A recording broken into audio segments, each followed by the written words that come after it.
इससे इसका हमसे क्या मतलब? तो सुनिए, इजराइल क्या करने जा रहा है अपनी किताबों में। जहां उसकी किताबों में यह पढ़ाया जाता था कि ब्रिटेन की फौज ने यह जमीन आजाद करवा कर दी जिस पर यहां पर आकर यहूदी बसे और इजराइल बना, वहां पर अब किताबों में यह पढ़ाया जाएगा कि भारतीय फौजियों ने यह जमीन आजाद करवा कर दी जहां पर यहूदी बस सके और इजराइल बन सका। वो क्यों? क्योंकि पहली वर्ल्ड वॉर में जो अंग्रेजों की सेना लड़ी थी उसमें कौन लड़े थे? भारतीय सैनिक ही तो लड़े थे। यह उसी जंग की कहानी है। भारतीय सैनिक थे ब्रिटिश सेना में, जिसको उसी जंग की कहानी है जिसको हमारे यहां भी लोग भूल चुके हैं।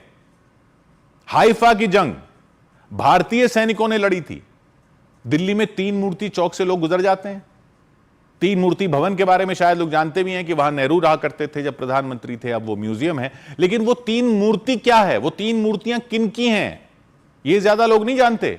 वो 3 मूर्तियां उन्हीं फौजियों की याद में हैं जिन्होंने वो जमीन तुर्की से आजाद करवाई थी जहां आज इजराइल है। वो मूर्तियां 3 ही क्यों हैं, उसकी भी बात करेंगे।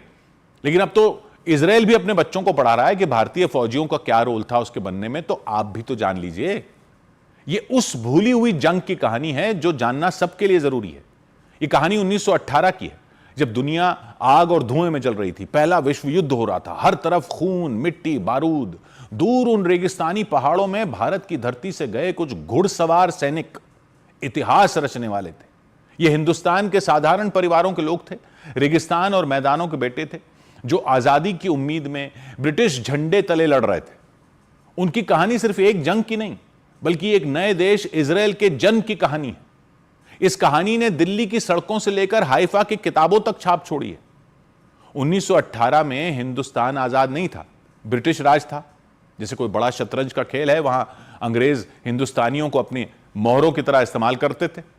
पहली वर्ल्ड वॉर हुई तो अंग्रेजों ने 10 लाख से ज्यादा हिंदुस्तानी सेना में भर्ती कर लिए।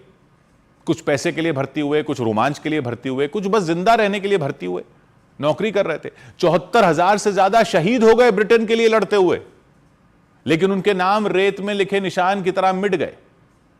वैसे दिल्ली में इंडिया गेट पर उनमें कई के नाम जरूर लिखे हैं, इंडिया गेट पर नाम लिखे हैं, लेकिन बहुत से गुमनाम रह गए।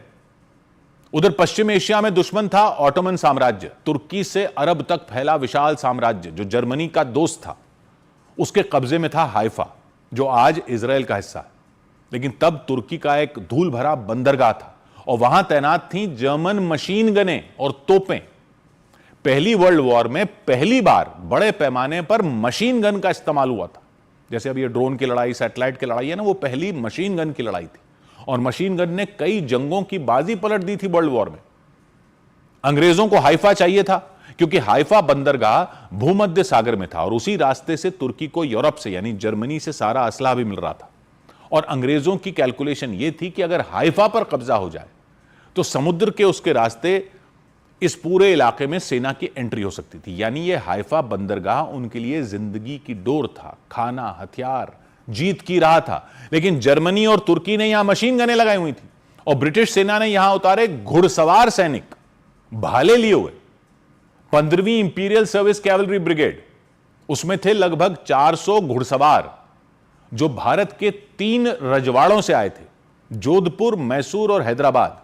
ये वो रियासतें थीं जिनके शासकों ने अपनी सेनाएं अंग्रेजों को दी थी। उन्हीं के ये घुड़सवार सैनिक थे और इनके लीडर थे मेजर दलपत सिंह, जोधपुर लैंसर्स के एक शांत ऊंचे कद के राजपूत योद्धा। उनके पास थे मराठा घोड़े, लंबे भाले, तलवारें, हिम्मत का जज्बा। न तोप न मशीन गन, बस घोड़े और दिलेरी। 23 सितंबर 1918 को हुक्म आया, हाइफा पर हमला कर दो। सामने थे 1500 ऑटोमन तुर्क और जर्मन सैनिक, माउंट कार्मल की चट्टानों में छिपे हुए 17 तोपों और मशीन गनों के साथ।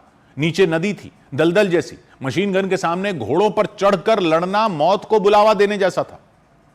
जंग के इतिहास में कभी ऐसा नहीं हुआ था। लेकिन मेजर दलपत सिंह ने अपने जवानों को इकट्ठा किया, सबने अपनी पगड़ियां कसी, घोड़ों पर एड़ लगाई और शुरू हुई हाइफा की जंग। इतिहास की आखिरी घुड़सवारों से लड़ी गई जंग।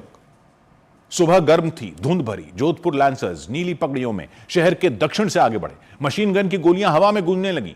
दलपत ने देखा पहाड़ी पर दुश्मन की मुख्य तोपें थी, वो फायर करके हर चीज को चूर चूर कर रही थी। मेजर दलपत ने इशारा किया, हमला करो, और 2 टुकड़ियां यानी लगभग 200 घुड़सवार तोपों की तरफ दौड़े। घोड़ों की टापों ने जमीन हिला दी, धूल का गुबार उठा। तुर्की के सैनिक कॉन्फिडेंट थे। मशीन गनों के सामने घोड़े, उनको लगा ये कौन पागल हैं जो सिर्फ भालों से लड़ते हुए मौत के मुंह में आ रहे हैं। लैंसर्स गोलियों के तूफान में दौड़े, भाले तने हुए। 90 किलोमीटर प्रति घंटा की रफ्तार से वो तोपों पर टूट पड़े घोड़ों के साथ। तलवारें चमकी, भाले चुभे। तुर्क सैनिक चीखते हुए भागे। दलपत खुद आगे थे, तलवार उठाए हुए, पर एक गोली ने उन्हें ढूंढ लिया। वो गिर गए, रेत खून से लाल हो गई। हाइफा का हीरो 42 साल की उम्र में चला गया, मगर उनके जवान नहीं रुके। मिनटों में उन्होंने तोपखाने पर कब्जा कर लिया, 30 बंदी बना लिए, 2 मशीन गनों पर कब्जा कर लिया, ऊंटों पर लदी तोपें हथिया ली। फिर पूर्व की दिशा से मैसूर लैंसर्स आए, हरी पगड़ियों में।